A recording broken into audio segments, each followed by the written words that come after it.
Yo, what's going on, y'all? This your man Mike episode representing the next episode. Basically, what we're about to do for y'all, show you a special presentation. A couple of weeks ago, a man by the name of Reverend Jamal Bryant had came to our school to drop a little knowledge on a couple of students. Here's a little bit he had to say. Friend and a hard worker. I bring to you now Reverend Jamal Bryant.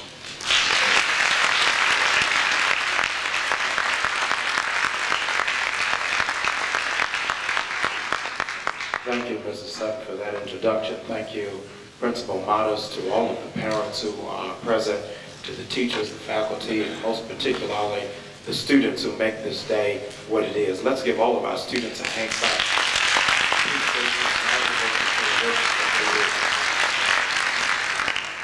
It is my signal honor to come and celebrate what I would like to call survivors, because what it is that these young people have had to endure in order to get to this moment has been undocumented and greatly undernoted and unfortunately exaggeratedly underappreciated. And for them to make this kind of a commitment with zeal, enthusiasm, and zest to excellence, I think warrants our utmost appreciation. Let's applaud them again.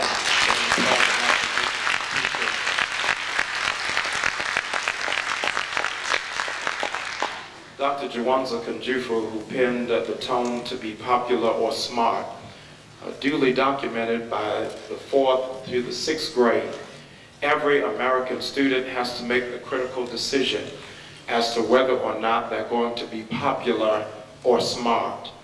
And unfortunately, far too many of our students have opted to take the resounding negative as opposed to the affirming positive, that they would rather be popular than smart. And so many children and young people who can do the work have opted not to do the work because it is politically expedient to be naive and to be subpar when it comes to the arena of the academic. And so in classrooms across this county, across this city, yet even across this nation, there are so many young high school students who in fact wear beepers but cannot conjugate verbs, who have gold teeth but have nickel-plated brains, who have high-top tennis shoes but have low ambition, who make sure that they get their hair done but don't have anything in their heads because they would rather be popular than smart. At some point, you've got to consider what is most important and valuable for you. Is it more important for you to know all of the latest dances and not pass your classes? Is it more important for you to be able to sing all of the songs and not be able to reduce fractions? But those of you who have assembled in this place have made up in your mind and through your grades and through your achievement and set a clear tenor signal to the rest of America that you have opted to be more smart than you are to be popular. Dr.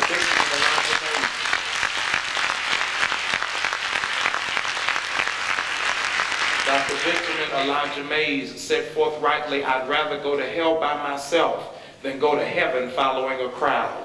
At some point, you have to stand out on the shoulders of leadership and understand that leadership is the moral minority.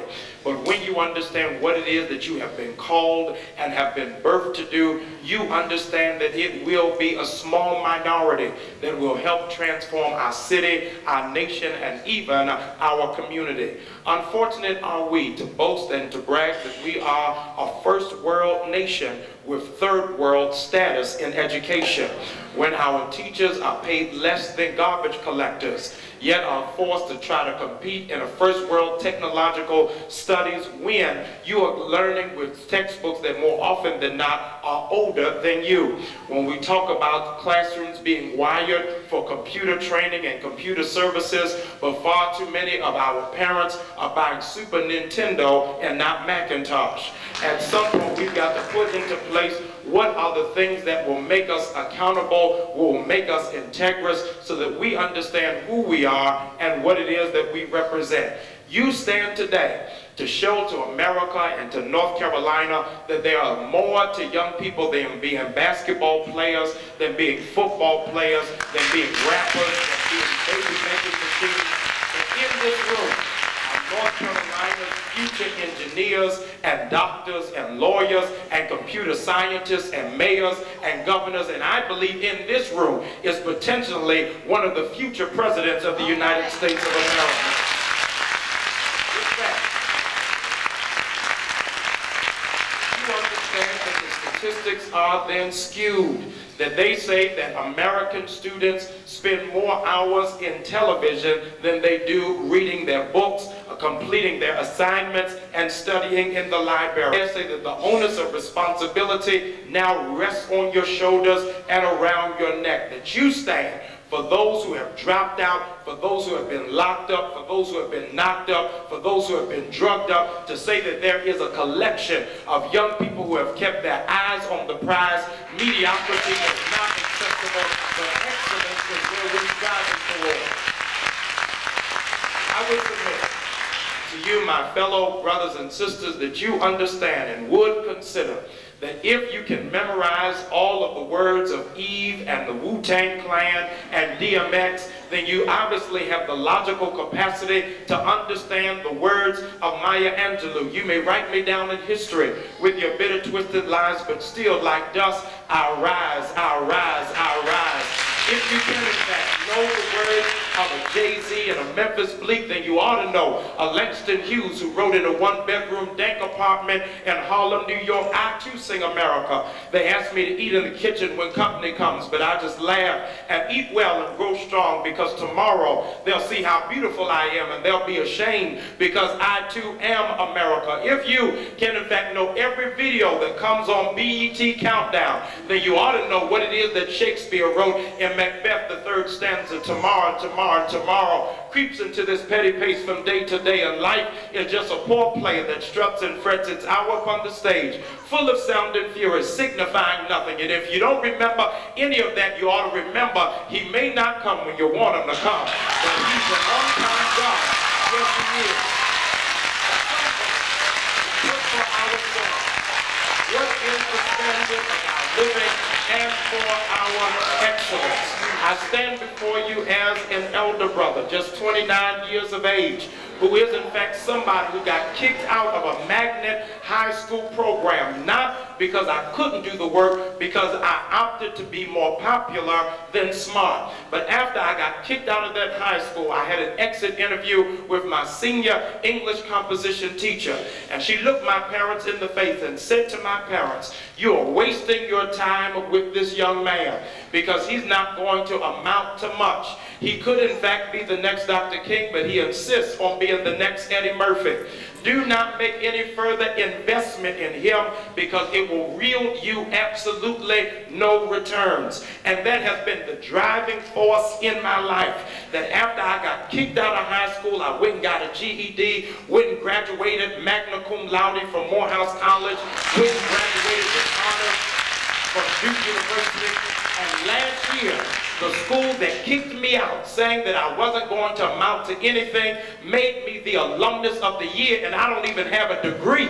And I walked across the stage, and the person who was giving out the degrees was the 11th grade teacher who said I wasn't going to be anything, and I looked in the face and said, "How you like me now?" Because I understood that there was something to me more than what it is that I could see. And so you understand that there is, in fact, a mantle placed over your head. Dr. Benjamin Elijah May said that there is a crown placed over your head that you have to grow tall enough to wear. And so while I'm glad that I graduated from Duke University, I understand that the reason why I graduated from Duke University was not because of my SATs, not because I had a good essay, not because I had wonderful letters of recommendation, but 45 years ago, my grandfather on my mother's side, who's from here in Raleigh, North Carolina, Booker T. Williams Sr. of sainted memory, was the head cook at Duke University and could not get into Duke University based off of what he looked like.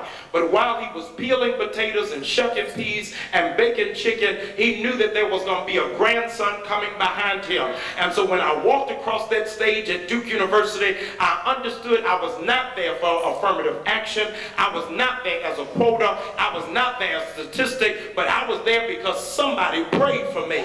Somebody made a sacrifice for me.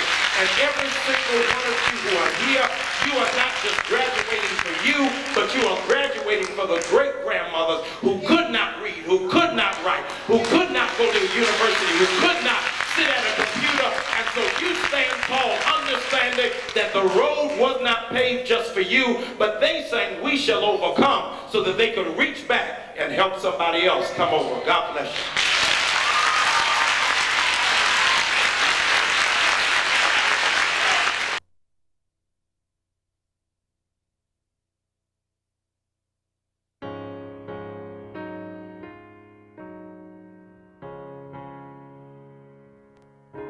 Joyful, joyful Lord, we adore thee. God of glory, Lord of love. Hearts unfold like flowers before thee. Hail thee as the sun above. Where the clouds of sin and sadness drive the dark doubt away. Give up reward so gladness. Fill us with love